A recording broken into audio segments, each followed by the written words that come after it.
Welcome and thank you for joining us today. My name is Jason Grove. I'm a senior policy analyst here at the Port Authority of New York and New Jersey, where I manage the newly created Maritime Community Engagement Center.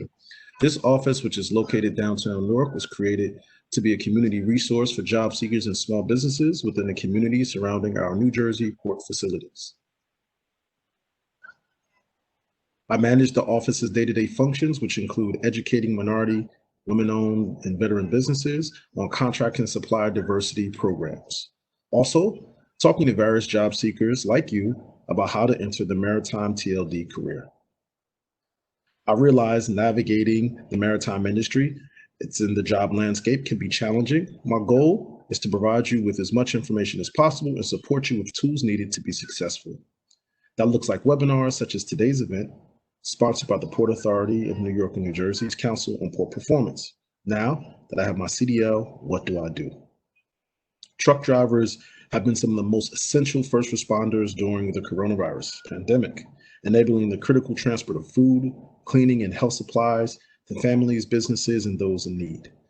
The Port of New York and New Jersey is located within 700 miles of major cities and population centers in the Northeast. Trucking is an important industry for the Port of New York and New Jersey. Dredge trucking, you will learn more about today, provide access to the largest and most concentrated consumers market in North America. Approximately 85% of the food that comes through our port are moved by truck and remain local.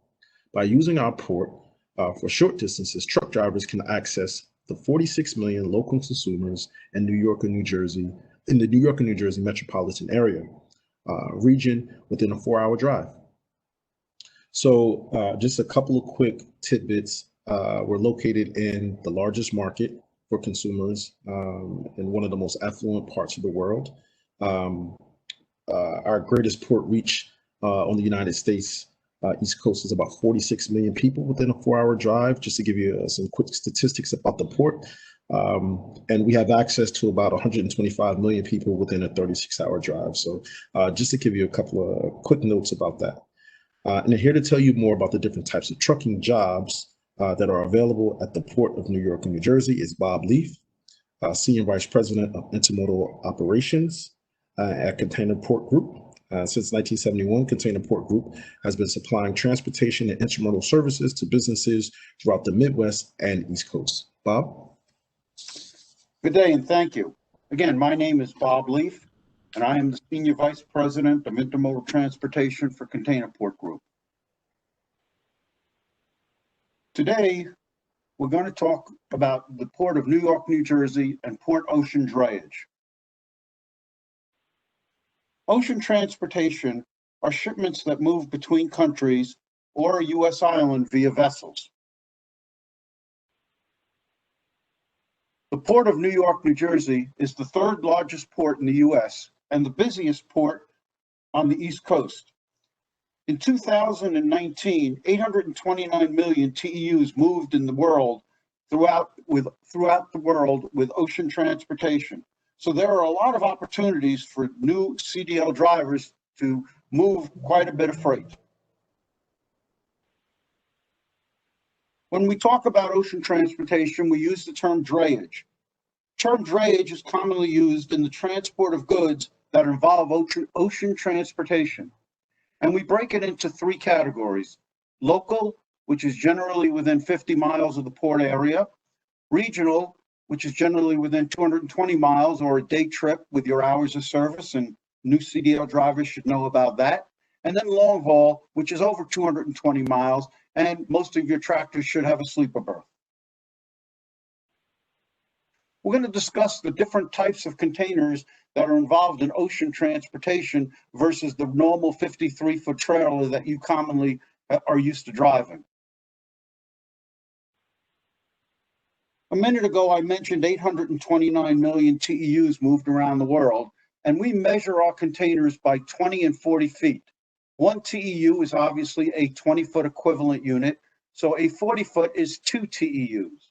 Those are the most common containers.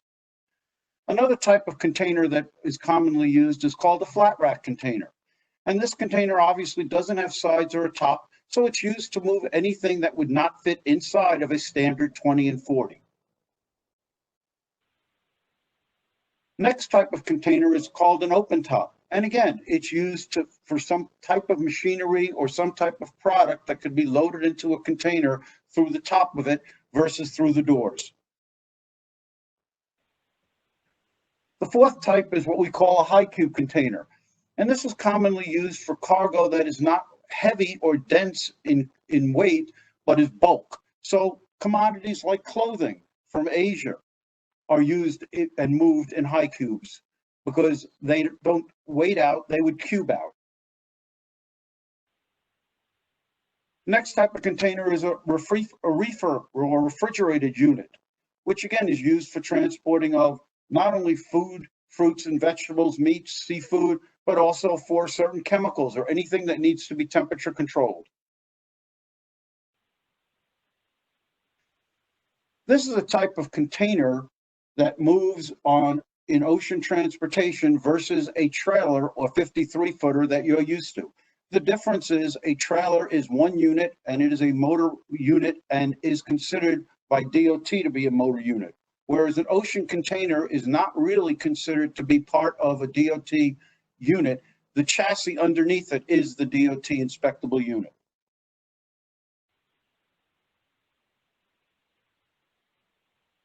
This industry has grown a lot. And the picture on the left shows you a container ship from the 1970s that was holding probably around 1,500 to 2,000 TEUs. Today, on the right, you could see a container ship that's holding 20,000 containers or TEUs. Thank you, and I'd like to introduce you to Lisa Yakomin, President of the Association of State Motor Carriers. Thanks, Bob. Hi, everyone. On behalf of the Association of Bi-State Motor Carriers, I want to congratulate you for getting your CDL. I'll start by letting you know who the Bi-State is and what role we play at the port. The Association of Bi-State Motor Carriers is a nonprofit membership group that represents the trucking companies who move the freight that passes through the Port of New York and New Jersey. We advocate for motor carriers and their drivers and provide the resources, updates, and information that they need in order to be successful in their day-to-day operations. We're also happy to be partnering with the Port Authority's Workforce Development Group to highlight the great opportunities that exist for CDL truckers at the port. We hope that after watching this webinar, you'll come join us as a driver for one of our member companies. So let's get started. As Bob mentioned earlier, the Port of New York and New Jersey is the busiest port on the East Coast, the third largest port in America, and our truckers play an essential role in keeping commerce flowing smoothly throughout the region. There are many job opportunities for CDL holders at the port, and I'm going to go over a few ways you can find them. One of the newest places to find employers who have immediate openings for CDL holders is the State of New Jersey's Jobs Portal, which they set up specifically for essential workers who are in high demand right now, like truckers, to help you connect with the job you want. Like the other job search engines we'll be reviewing during this webinar, this service is free of charge for job seekers, and you can use the built-in filters to narrow down your search by industry and by region. These are some other job search sites that you may already be familiar with. In addition to job postings, some of these sites also allow you to upload a resume with a list of your qualifications so that employers can contact you if they're searching for someone with your skill set. Social media platforms are also a great way to check out potential employers at the port. There are many groups and forums for truckers who move freight in our area, and you can interact with other drivers in the intermodal trucking community. If there's a motor carrier company in particular that you're interested in working with, see if they have a Facebook page. Oftentimes, this is one of the first places a company will post job openings they have available. Another helpful site is LinkedIn, where you can set up a profile that indicates your status as a CDL holder, making it easier for recruiters to find you and reach out about job opportunities. You can also do a search on your own and check out the LinkedIn page for individual trucking companies if you'd like to see more information on them and what jobs they have available. While you're there, be sure to join the Transportation, Logistics, and Distribution jobs in the New York, New Jersey region group, which is a great resource for anyone interested in working at the port. Follow that group to stay informed on upcoming job fairs and other local events that will help introduce you directly to companies in our area who are actively hiring CDL holders. Of course, searching for jobs online isn't the only way to find out who's hiring. One of the simplest and most direct ways to find trucking companies who have job openings is to drive around the Port Newark area, where many of our members advertise on billboards, trucks, and signs posted outside their offices.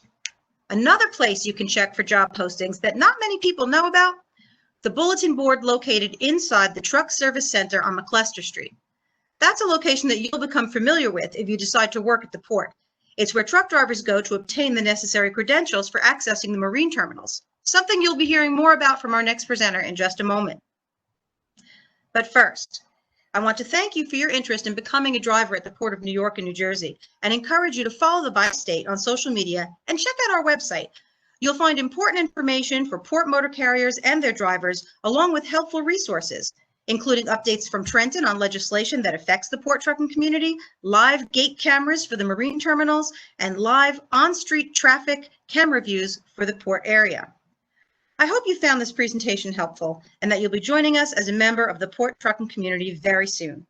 With that, I'll turn it over to Peter Montella, Senior Security Coordinator at the Port Authority of New York and New Jersey. Thank you, Lisa.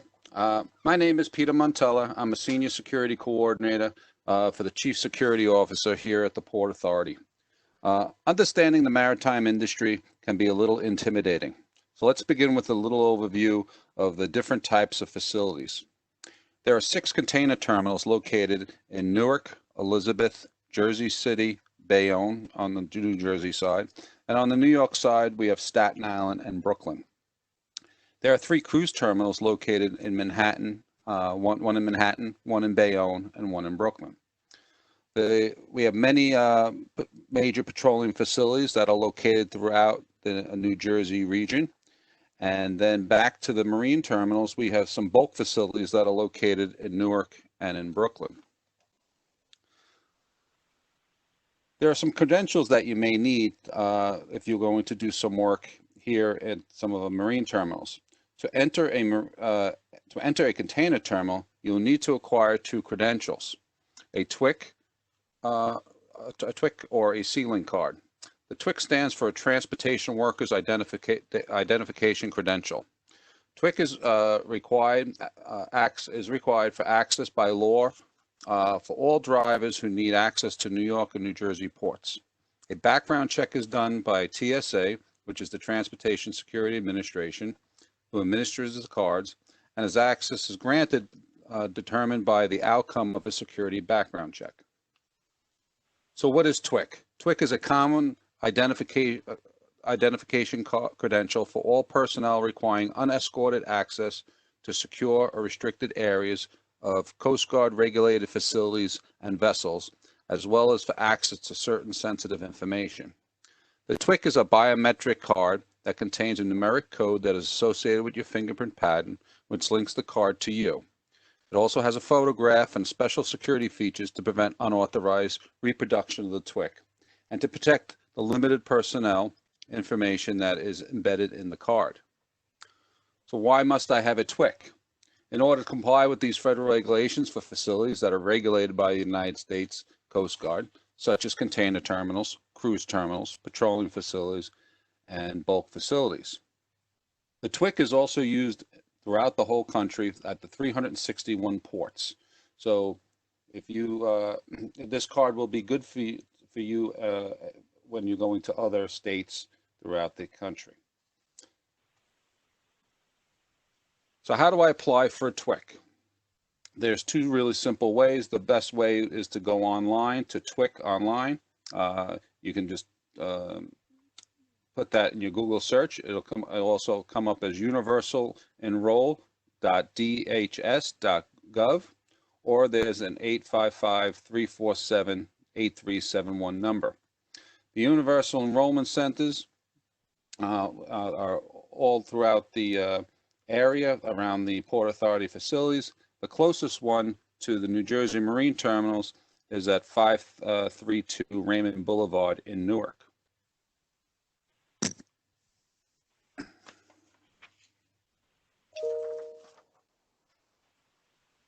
So once you go online and type in universalenrollment.com or .gov, you'll see the screen that's right in front of you. You'll see that it says hazmat or TSA pre-approved or TWIC. You'll go just click on the button where it says, where it has the TWIC, where it has the picture of the vessel.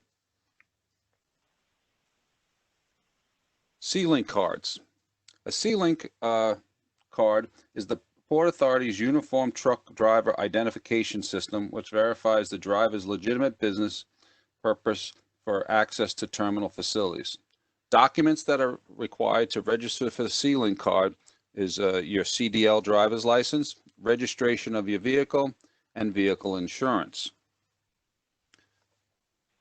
How to apply for the Sealink card? It's a real simple process. You'll go to the Truck Service Center in Elizabeth at the marine terminals, and their address is posted right there. That's at 1160 McClester Street, building 1160, Unit 3. And in there, the Truck Service Center, the hours are Monday through Friday from 7:30 to 5 p.m., and you can register your for your Sealink card there. So access to container terminals. Truck drivers entering a container terminal in the Port of New York and New Jersey must have a TWIC and a Sealink card. These are the container terminals are the only facilities where you need both these cards to enter. Owner-operator trucking companies must be vetted by container terminal. The driver is responsible for purchasing the TWIC card, which is $125.25, and the Sealink card for $25. Some trucking companies, depending on the company you work for, they sometimes will reimburse you for your TWIC card or they will pay for it directly.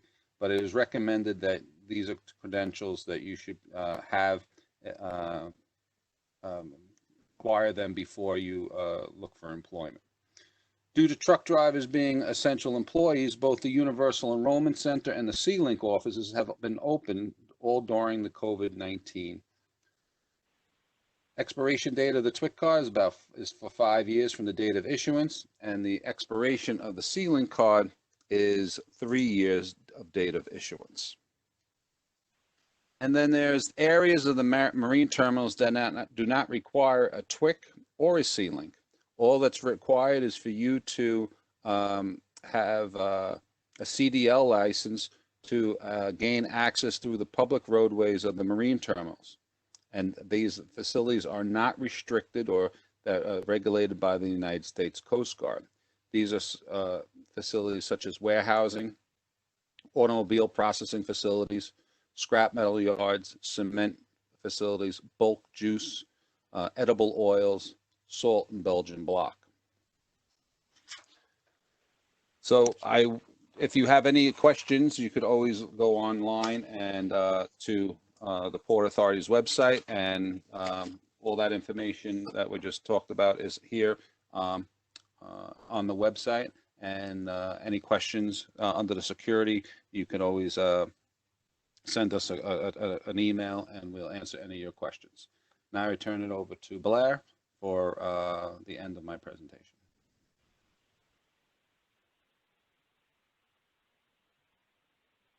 Thank you, Peter, Lisa, and Bob, for your informative presentations.